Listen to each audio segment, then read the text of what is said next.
hacia el mismo trono donde está el Señor sentado en gloria. En el trono está sentado aquel que resucitó de entre los muertos. No baje sus manos, dice así la palabra del Señor, porque yo recibí del Señor lo que también os he enseñado, que el Señor Jesús, la noche que fue entregado, tomó pan y habiendo dado gracias, lo partió y dijo: tomad, comed, esto es mi cuerpo, que por muchos, que por vosotros es partido. Haced esto en memoria de mí, dice su palabra. Asimismo también tomó la copa después de haber cenado, diciendo: esta es la copa del nuevo pacto en mi sangre. Haced esto todas las veces que la bebiereis en memoria de mí. Así pues, todas las veces que comiereis este pan y bebiereis esta copa, la muerte del Señor anunciáis hasta que Él venga. Aleluya. Dale una ofrenda de palmas. Hoy vamos a anunciar, hermanos. Hoy vamos a anunciar su muerte hasta que Él venga. Aleluya. Gloria a Dios. Gloria a Dios. Tome su asiento, hermanito.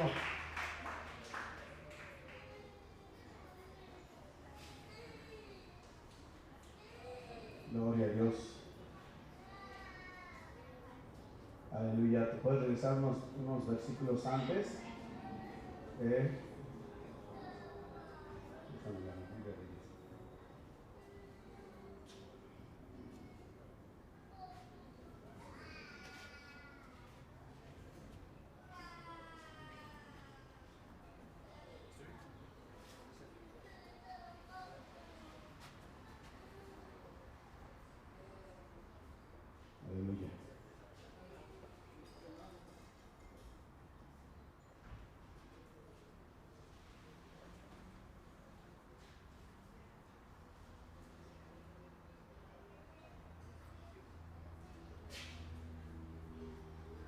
Hermanos, lo que quiero compartir en esta tarde acerca de la cena del Señor es que la cena del Señor es un nuevo acuerdo a través de la sangre del Cordero.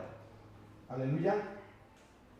Y lo primero que quiero que veamos es que Santa Cena, hermanos, es algo que está en el corazón del Señor, pero no es algo que está solamente en el corazón del Señor, sino es algo que también está en el corazón de los discípulos. Y vamos a Marcos capítulo 14.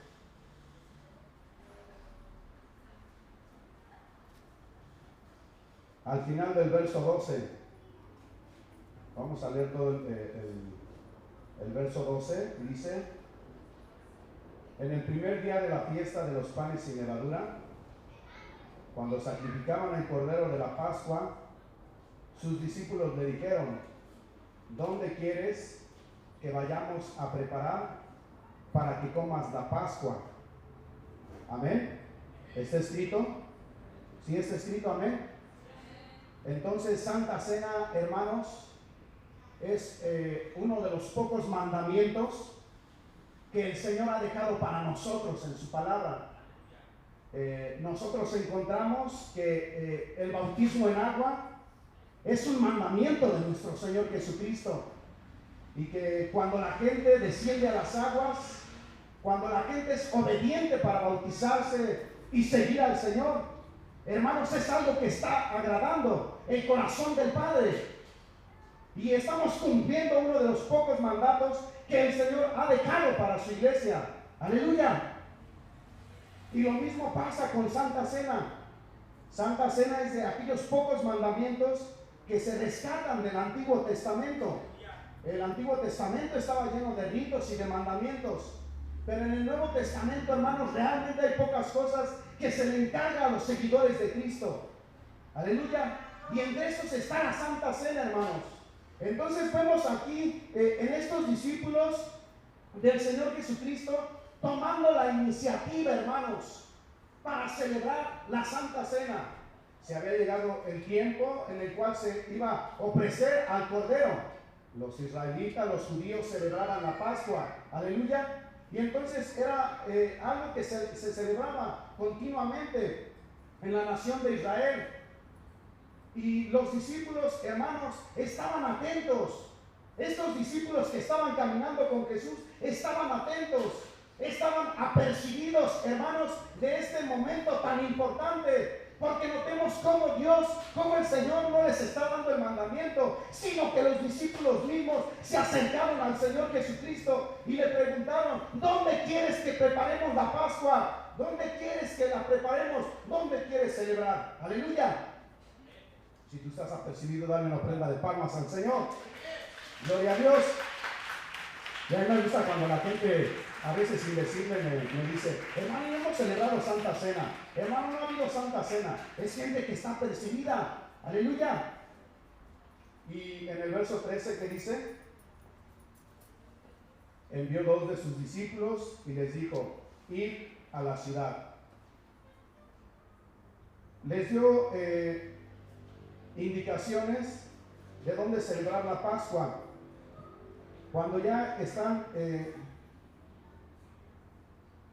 el verso 22 dice: y mientras comían, Jesús tomó el pan y lo bendijo. No, desde el 20, perdón. Aleluya. ¿Cuál era el verso que te había dado? ¿24? Aleluya, el 24. Aleluya. Y les dijo: esto es mi sangre del Nuevo Testamento, que por muchos es derramada. Y esta versión me gusta. Dice: es la sangre del Nuevo Testamento. Y lo que nosotros podemos notar, hermanos, es que había un testamento antiguo, y ahora en este nuevo tiempo nosotros somos participantes de un Nuevo Testamento. Aleluya. Nosotros no formamos parte de la ley, sino formamos parte de la gracia.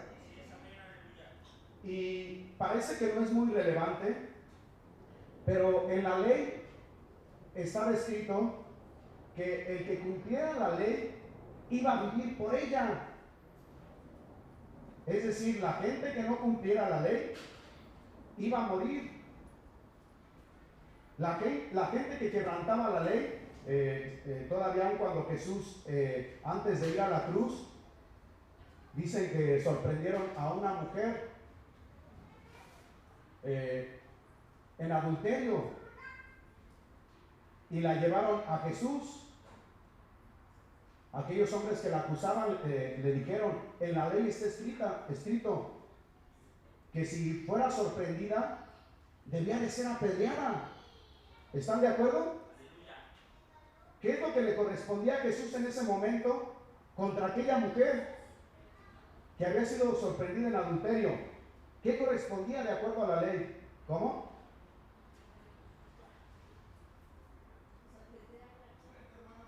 Apedrearla. Eso era la ley, hermanos. Imagínense si nos pusiéramos a agarrar a todos los adúlteros afuera del hotel, incluyendo hasta a los hermanos.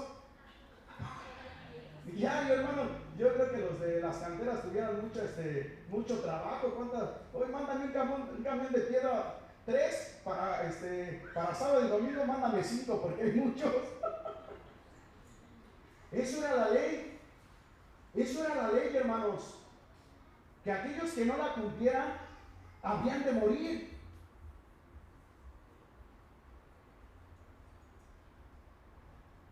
¿Notan ustedes la vida de David y la vida de Saúl? ¿Por qué el Señor desechó a Saúl y por qué mantuvo a David en el reino? Si nosotros nos podemos analizar humanamente la vida de Saúl, los pecados de Saúl eran más graves que los pecados de David. ¿Están de acuerdo? Bueno, ¿qué hizo Saúl?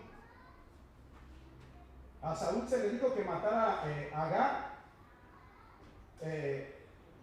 el rey de los amalecitas, y que arrasara con todo, que matara a todos. Pero dice que él perdonó a lo mejor del ganado y al rey. Ajá. Y por eso Dios lo desechó, porque no obedeció completamente. ¿Y cuáles fueron los pecados de David? Censar el pueblo. Dios no quería que lo censaran, porque Dios sabía que iba a ser un pueblo grande y numeroso, poderoso. Y censar al pueblo era como dudar de la promesa del Señor. Ay, Señor, sí podrás, ¿cuántos llevas? Pero a más de eso, David cometió adulterio. Yo no sé por qué hacen, y también me voy a quemar en esta, porque yo también andaba viendo el otro día. Pero si quisieran sacar buenos dramas, en vez de narrar la vida de Chapo, o de la Reina del Sur, o de Pablo Escobar, de todos esos que se han vuelto bien famosos, sean honestos, ¿cuántos la ven? A ver, levanten su mano. Sí, así como que la mayoría la ven. Pero de veras que si quisieran, si quisieran una buena historia, un buen drama, podrían poner las historias de la Biblia. ¿A poco no? La de David estaba, pero tremenda. Dice que había llegado el tiempo en que los reyes salían a la guerra. Aleluya. Había tiempos de paz, pero también había tiempos de guerra, hermanos, en el pueblo de Israel. Había tiempos para estar en casita, pero había tiempos para estar en el campo de batalla. Y se había llegado el tiempo de estar en la guerra, hermanos. Aleluya. ¿Cuántos guerreros hay en este lugar? Gloria a Dios, a ver, gloria a Dios. Gloria a Dios. Gloria a Dios. Ay, que no grite fuerte, no le doy pozole. Ajá. Ahora sí a gritar. Mira por el pozole, tramposotes. Híjoles. Ahora se los voy a poner más difícil, nada más traje un plato. A ver quién tiene fe para que se multiplique como los panes y los peces. Señor, que se multiplique el maíz. Y había llegado el tiempo, no, gloria a Dios, hermanos, están fuertes. Y se había llegado el tiempo en que los reyes salían a la tierra, porque iba, haz de cuenta que por decir, si Elías fuera, se la voy a echar, si Elías fuera el rey, había que apoyar, ¿verdad? De paleros, así como cuando van a los mítines de allá de López Obrador, ¿verdad? Todos al zócalo, y ahí van todos los acarreados en el camino. Así tenía que salir el rey adelante, y toda su gente guerrera y el pueblo atrás de él. Gloria a Dios. Vámonos a la guerra, a ver si es cierto. Vámonos. Gloria a Dios. Y David también tenía que salir a la guerra, hermanos. Pero no salió. No salió a la guerra el varón. Él estaba acostumbrado a tener una rutina de guerrero. Pues pasaron 2, 3 días, hermanos. Se comenzó a aburrir. Comenzó a estar ocioso. Ahí estaba en el Nintendo, ya había acabado Mario Bros. Y ya había estado ahí, y ya había contado todo, ya le había sacado brillo a todos sus escudos, a sus alhajas, había contado su dinero, cuántas tierras tenían. Ay, ¿y ahora qué más hago?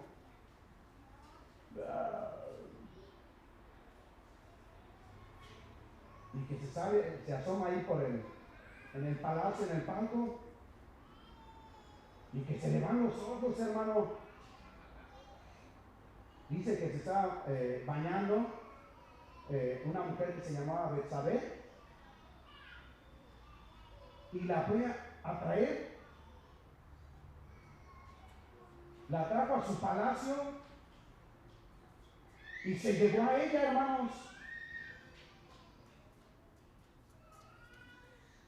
Y eso ya estaba grave, ¿verdad? Porque no era su mujer. Y eso ya era algo muy difícil. ¿Y qué creen? Que la mujer quedó encinta para acabarla.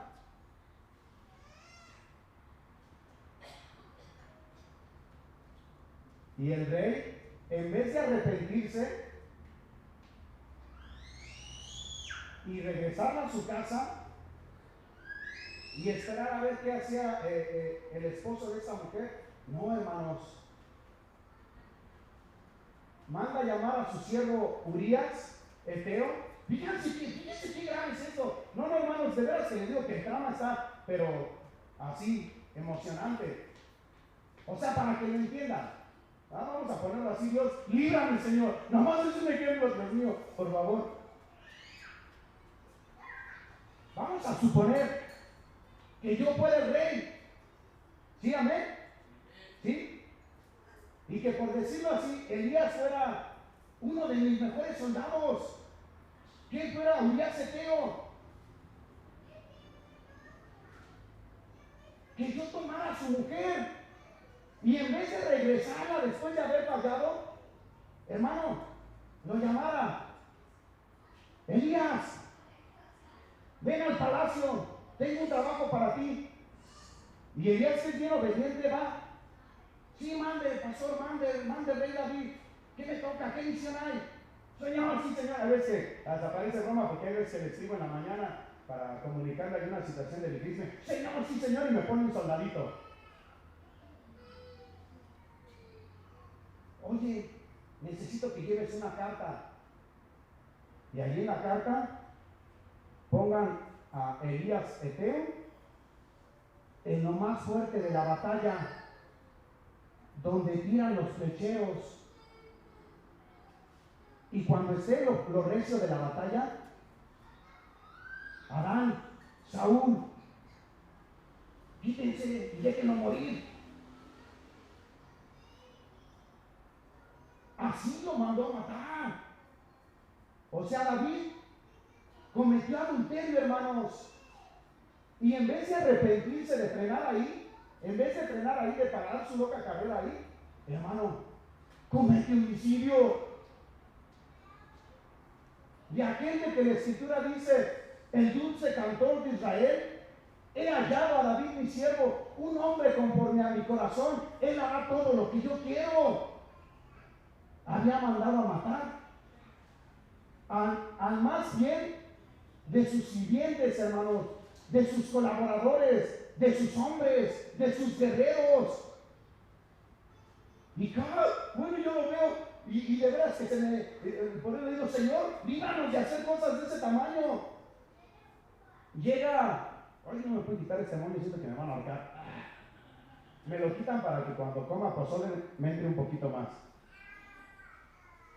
Pero llega Urías Eteo delante del rey David, hermanos, y antes de despacharlo, el rey le dice astutamente: vete a tu casa, vienes de la guerra, vienes cansado, disfruta a tu mujer.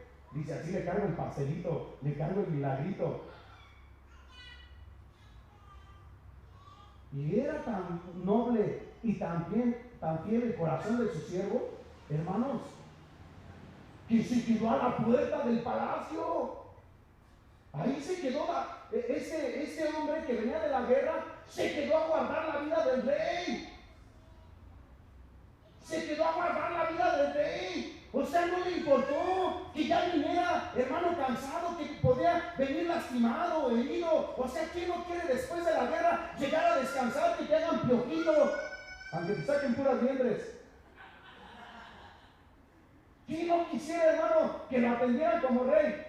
Aquí apenas llegan los gobernantes que ni trabajan y llegan a Estados Unidos y luego se van a descansar y llegan de gira de trabajo y que los apapachen y que les carguen las maletas. Pero este no, este se quedó a las puertas del palacio un día, 2 días.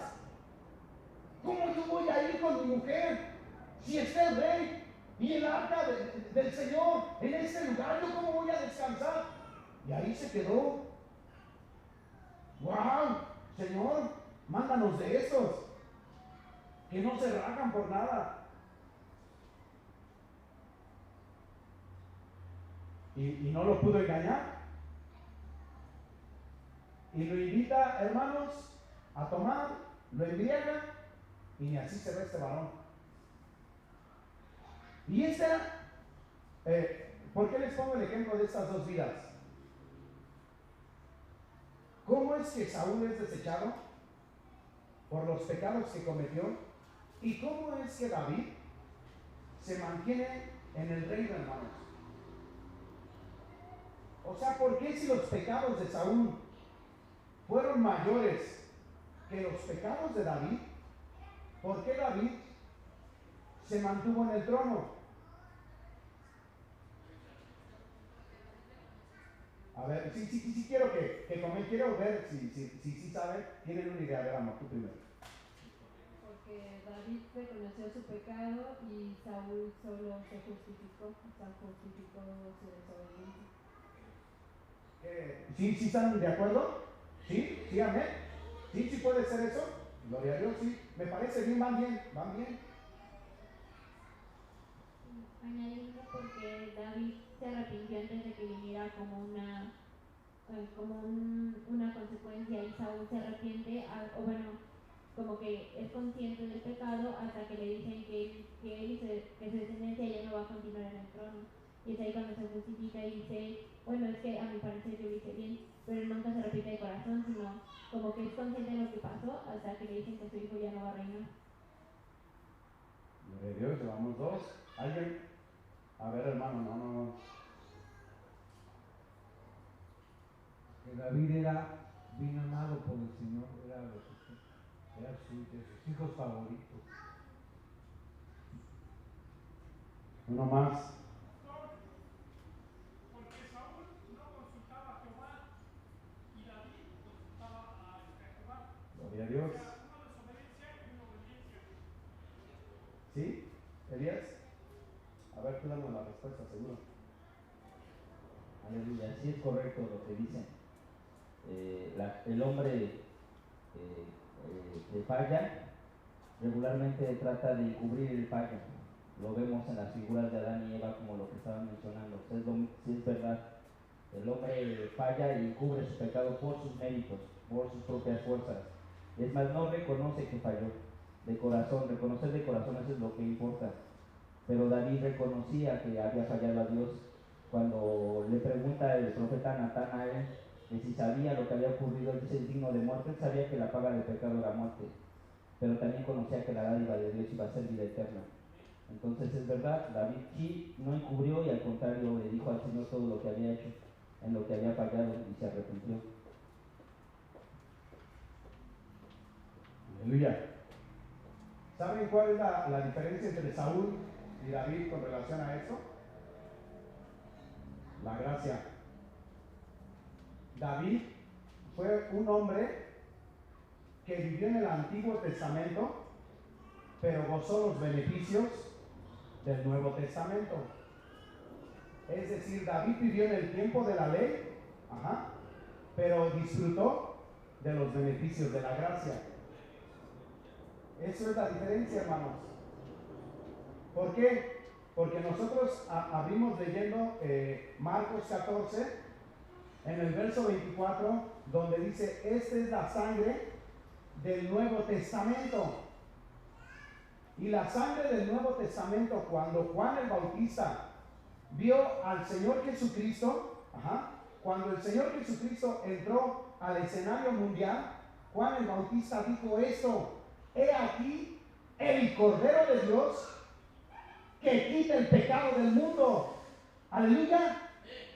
Entonces él comprendía que Jesús no venía, hermanos, como los sacerdotes para ofrecer un sacrificio más, sino que él sabía que Jesús venía para ofrecerse como el verdadero sacrificio, como el Cordero de Dios. Aleluya. Pero notemos esto, hermanos. ¿Cómo suma él diciendo: he aquí el Cordero de Dios que quita el pecado del mundo? Entonces, cuando Jesús viene, hermanos, él no viene para cubrir los pecados. El Señor venía para quitar los pecados. Lo que se hacía constantemente, hermanos, con los sacrificios del Cordero era simplemente apaciguar la ira, satisfacer la ira de Dios por los pecados, pero no los quitaba, hermanos. Entonces, cuando Jesucristo viene, el Señor quita, hermanos, los pecados. Aleluya. Y el nuevo acuerdo, hermanos, es mucho más amplio que el antiguo acuerdo. Porque en el primer acuerdo, el que viviera o el que hiciera la ley, iba a vivir por ella. ¿Y se imaginan? Era una carga pesada, era difícil, porque ¿quién podía cumplir la ley? Era complicado. Y ese acuerdo que Dios hizo, lo hizo solamente con la nación de Israel. No toda la gente podía participar del sacerdocio. No toda la gente, hermanos, eran hijos de Abraham, sino simplemente aquellos a los que se les había dado la promesa. Y cuando Jesús viene, Juan dice: he aquí el Cordero de Dios que quita el pecado ¿de quién? Fíjense qué tremendo, y ponerle el sentido a una sola palabra. Si él hubiera omitido lo último, dice: he aquí el Cordero que quita el pecado. ¿Qué pensaría Israel? ¿Qué pensaría el pueblo de Israel? Que era nada más para ellos, aleluya, que el Cordero había venido para limpiarlos a ellos, a su nación. Pero cuando dice: he aquí el Cordero de Dios que quita el pecado del mundo, gloria a Dios, hermano. Por eso Santa Cena es un momento tan especial, porque es, hermano, el derramamiento de la sangre del Nuevo Testamento, donde el Señor nos está abriendo la puerta a nosotros los gentiles y podemos gozar de esa salvación. Fíjate qué maravilloso ahorita que estábamos cantando: con su sangre nos ha redimido para nuestro Dios, de todo linaje, pueblo, lengua y nación, nos ha hecho reyes y sacerdotes para nuestro Dios. Sí, o sea, es maravilloso. Solamente los sacerdotes podían participar de las cosas santas del altar, del tabernáculo. Y el Señor nos ha hecho un pueblo de reyes y sacerdotes. O sea, si tú vieras espiritualmente, hermano, y no vieras humanamente, te darías cuenta quién es el hermano, si ha sido redimido, que está a tu lado. Es un rey. Es un sacerdote. Y si lo vieras en lo espiritual, está vestido con ropas blancas. No por su propia justicia, no por obras de justicia que nosotros hubiésemos hecho, sino por su sangre, por el lavamiento de su sangre. Aleluya.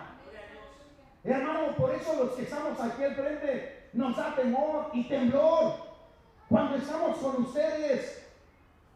Eso es lo que cambia los corazones, hermano. ¿Por qué? Por las personas que están delante de nosotros. Porque somos redimidos, hermanos. Y hemos sido comprados de entre los hombres con la sangre preciosa de Jesucristo. Aleluya. Dale una ofrenda de palmas al Señor. Gloria a Dios. Bendito sea el Señor. Ahora, con este versículo voy a cerrar.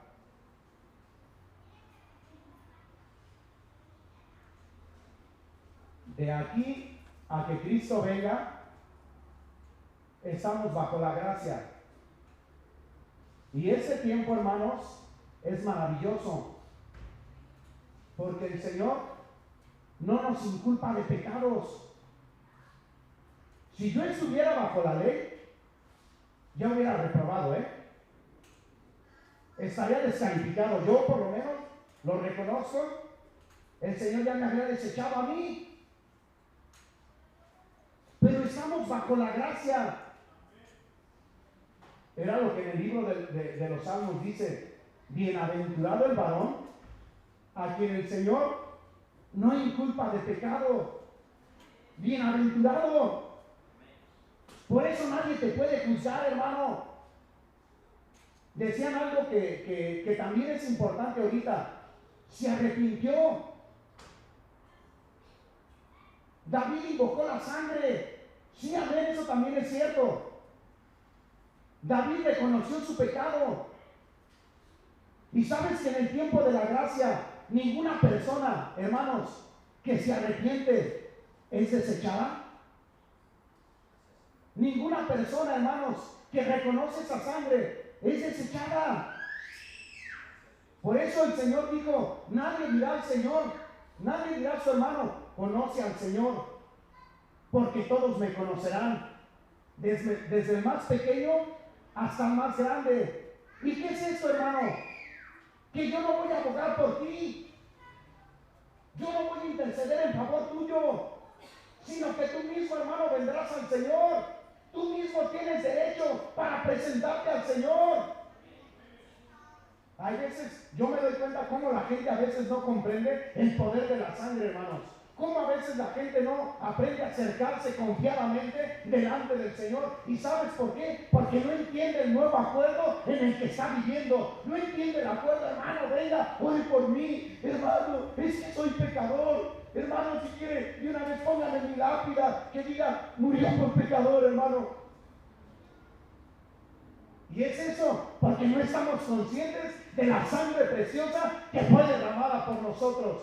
Que cada uno de nosotros, hermano, tiene derecho para presentarse al lugar santísimo, hermano, y tener remisión de nuestros pecados por la sangre preciosa del Cordero sin mancha. ¿Quién acusará a los escogidos de Dios, hermano? Dice su palabra. ¿Quién los acusará? Si el Señor es el que murió y aún más es el que resucitó y está sentado a la diestra de Dios. Por eso no hay nadie que te pueda acusar, hermano. Hay veces que le queremos jugar a Dios, le queremos jugar al juez con los hermanos. Decía alguien, Dios nos ha dado todos los ministerios, menos el de jueces. Dios nos ha dado todos los ministerios, menos el de jueces, hermanos. Pero es el que más nos gusta, el de señalar, en el que cuando tú apuntas con un dedo, con 4 dedos te estás apuntando. Y lo digo esto, hermanos, para que se les quite o se nos quite ese espíritu juicioso sobre de los hermanos. Porque si el Señor justificó al hermano, ¿quién eres tú para juzgar a tu hermano? ¿Con qué derecho juzgas a tu hermano? ¿Con qué calidad tú juzgas a tu hermano cuando falla o cuando cae? El Señor lo dijo. Si quieres juzgar a tu hermano, primero sácate el tronco que tienes en tu ojo para que puedas ver bien y sacarle la paja que tiene en el ojo suyo. Pero hay veces que nosotros traemos el aserradero, no traemos nada más un tronco ahí en el ojo, sino traemos un montón de troncos ahí amontonados. Ah, pastor, quita este. Ah, pastor, ponga el otro. Y mire ese hermano, y mire el otro. Y ya hizo, y ya deshizo. Mejor ni digas, porque el otro día dejé mi cámara grabándote y sin querer salió todo lo que estabas hablando de mí.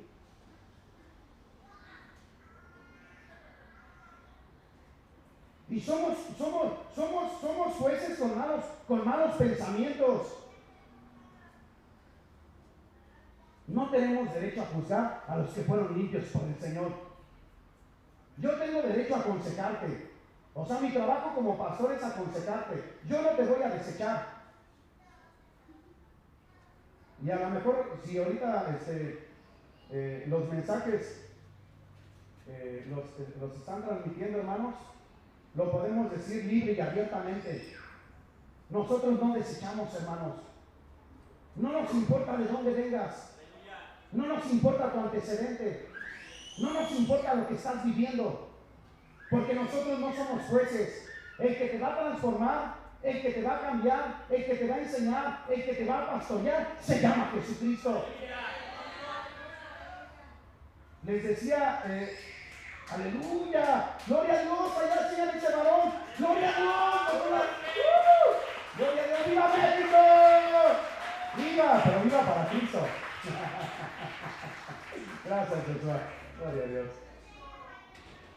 Les decía el jueves en la casa de Elías, ahí también si puedes transmitirles, hermanos, para que oigan los estudios en tu casa. Les estaba enseñando que el Señor visitó una casa y para dar perdón. Y les comentaba que Martín Lutero estaba escribiendo. Y en eso se le aparece el diablo. No, el que trae la trinchera y los cuernos, eso es de las caricaturas, ¿no? El diablo dice que se presenta como ángel de luz. Hay veces que sale hasta a trabajar más guapo que nosotros. Y está escribiendo Martín Lutero. Y se le aparece el diablo. Y le avienta el rollo. Y le dice, has pecado en esto, en esto, en esto, en esto, en esto, en esto y en esto. Y Martín Lutero se voltea y le dice, sí, y también en esto, en esto, en esto, en esto, y en esto también. Pero la sangre de Cristo me limpia de todo pecado. ¡Gloria a Dios! Porque en el Antiguo Testamento, hermanos, se les trataba como siervos, pero en el Nuevo Testamento se nos trata como a hijos. Aleluya. En el Nuevo Testamento se nos trata como a hijos. Si en el Antiguo Testamento tú fallabas, eras desechado. ¿Sí? Si en el Antiguo Testamento tú fallabas, eras desechado. Pero el Señor hizo un nuevo acuerdo con sus hijos, hizo un nuevo acuerdo con su pueblo, que nos trataría como hijos. Que si nosotros éramos rebeldes y tirábamos la sopa, y nos seguíamos aferrando y tirábamos el agua, y echábamos los frijoles al bote de basura porque no nos gusta, el Señor dijo que no nos iba a desechar. El Señor dijo que nos iba a corregir como a hijos. Como a hijos. Gloria a Dios. Por eso cuando el pelado ese te falta el respeto y te hace cosas, hermana, hermano, Señor, ahí está tu hijito. Te lo encargo. Es que a veces nosotros nos ponemos de jueces o nos ponemos a querer hacerla de alfareros y nosotros nada podemos. Si yo, que soy el pastor, me pusiera a querer cambiar yo la vida de cada hermano que traí, ahorita ya estuviera dializado en el hospital, hermano. Si yo sabía cómo es la obra, yo sabía que la iglesia es difícil, yo sabía que la gente era difícil, muy difícil. En la iglesia donde, la última iglesia en la que sube, el pastor comenzó su pastorado con el cabello negro, acá todo quebradito y bien bonito el pastor. A los 3 años ya tenía toda la cabeza blanca y ya estaba como lacio. Dije, ay mamacita, Señor, sí entro de pastor, pero quiero un seguro de hígado y de riñones, completito, Señor, porque con los corajes que hace pasar la iglesia, Señor, a lo mejor no me resiste el que traigo. Pero el Señor dijo que nos iba a tratar como a hijos, nos iba a disciplinar.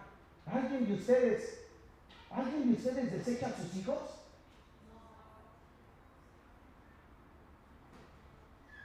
¿Alguien tiene, de los que son padres aquí, tiene algún hijo que se porte mal? Levante su mano. A ver, los que tienen hijos, sus hijos se llegan a portar mal, levanten su mano.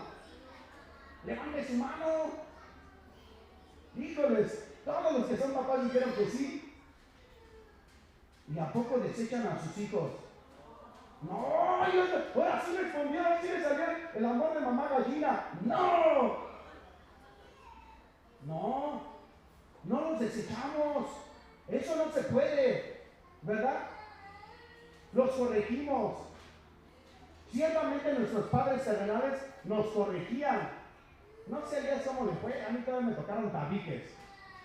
Tallaron a mi papá un poquito de tabiques ahí en la pared, se le caía así como la gravita, quedaba ahí. ¡Hínquese! ¡Hínquese! Uy, qué muy papá. Y ahí nos quitábamos. Después nos pasaban 2 ladrillos y ahí estábamos a la media hora ya así.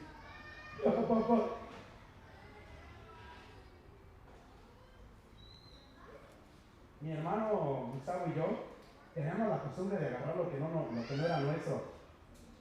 Veíamos alguna bicicleta ahí en el balcón de una casa Y decían, no, pues para que no se oxide, vamos a llevárnosla.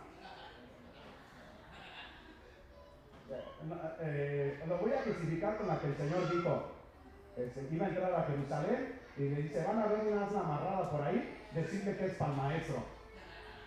Y yo les decía igual, agarrar una bicicleta, decirles que es para las competencias, es para una atleta. Y teníamos la costumbre de agarrar las cosas ajenas, hermanos, éramos amantes de lo ajeno. Todo se nos pegaba. Ay, era fino para, híjoles, qué pena. Ya no lo hago, hermanos, pero era fino para robar. Era fino para robar. Nunca me agarraron y la vez que me agarraron me soltaron. Me lo chamaqué. ¿Y qué creen que una vez se nos ocurrió ir a pedir el nombre de mi mamá? Y ya teníamos la cuentota. Y que se encuentra la vecina mamá y dice, es que sus hijos me vienen y me piden. Y pues yo sé que usted le pague. ¿Cuánto le deben? No, pues 500 pesos. Estábamos chicos. Ah, qué bueno, sí, ahorita le venimos a pagar. Y que va mi mamá por nosotros a la casa, por mi hermano Gustavo y por mí.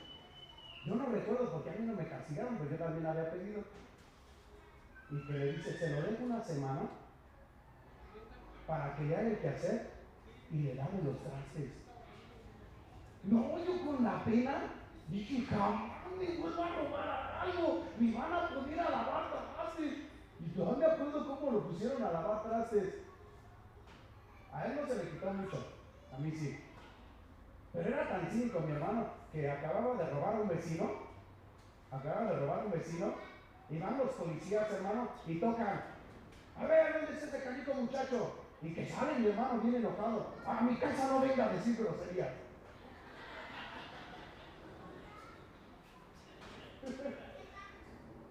Y ese es el acuerdo en el Nuevo Testamento, donde el Padre te va a corregir, pero no te va a desechar. Donde si nosotros permanecemos infieles, Dios permanece siempre fiel. Aleluya. Donde el Señor es bueno, hermanos. ¿A poco creen que, ahorita ya todos se quieren juntar con nosotros y ya todos son mis amigos y así cuando nos aventamos ahí cualquier predicación, ay hermano, qué bonito habla, ay hermano, qué bonita su familia, ay hermano, qué bonito su negocio, ay hermano, qué bonito sus ministros y todo, ay qué bonita su iglesia, ahora sí la iglesia está re bonita. Dale una pena de palmas al Señor porque esto se ve muy bonito. Bueno, ¿sabes qué ha habido, hermanos? Un proceso donde el Señor no nos ha desechado. Un proceso donde el Señor no nos ha abandonado. Hermano, que si hoy estamos, de verdad, un proceso en el cual si hoy permanecemos, hermanito, no es porque seamos mejores que tú, porque lo único que hemos aprendido, lo único que yo he aprendido en ese caminar cristiano, es a tener ese corazón de David, sí, contra ti solo he pecado y he hecho lo malo delante de tus ojos, para que tú seas tenido por justo en tus caminos. Lo que he aprendido, hermanos, es que la sangre del Señor me limpia y que cuando yo invoco la sangre del Señor, mis pecados verdaderamente son perdonados, hermano. Que el Señor los borra y los saca con una piedra de molino y los echa al fondo del mar y no se acuerda más de mis transgresiones ni de mis rebeliones, hermano. Y por eso puedo continuar, porque delante del Señor es acción, borrón y cuenta nueva. Aleluya. Santa Cena es un momento para eso. A lo mejor tenías semanas, meses sin ponerte a cuentas con el Señor y venías cargando condenación del hombre, de tu misma alma, del diablo. No, yo ya no quiero seguir porque yo no puedo, hermano. No, ustedes sí, pero no, yo soy pecador. Y de verdad, ¿cómo voy a tomar Santa Cena si ando mal, si ando en pecado? Para ti es Santa Cena. Noticia, para ti es Santa Cena. Santa Cena tiene el poder de romper los hábitos de pecado. La sangre del Señor tiene el poder para limpiar de nuestros pecados. Si nosotros fallamos, hermanos, pero constantemente estamos invocando la sangre, ¿sabes qué pasa? Viene un rompimiento del yugo del pecado. Y a medida que pasa el tiempo, Dios va rompiendo esos malos hábitos en nuestra vida. De tal manera, con esto cierro, que cuando yo me convertí al Señor y veía cosas que hacía, ¡wow! Eso nunca lo voy a poder vencer. Ese pecado era como David peleando contra un gigante. Eso ya no puedo. Eso es titánico, eso no lo puedo vencer. Y han pasado los años, hermanos, y volteé y dije, Señor, no pude, pero tú sí pudiste, Señor. Gloria a Dios. La sangre de Cristo tiene poder, hermanos. Gloria a Dios. Dale una ofrenda de palmas al Señor. El Dios nos ayuda a momento. Gloria a Dios. Les voy a pedir que pasen en orden primero esta fila y tomen una copa en lo que cantamos un canto. Si quieren pasar, comienzan.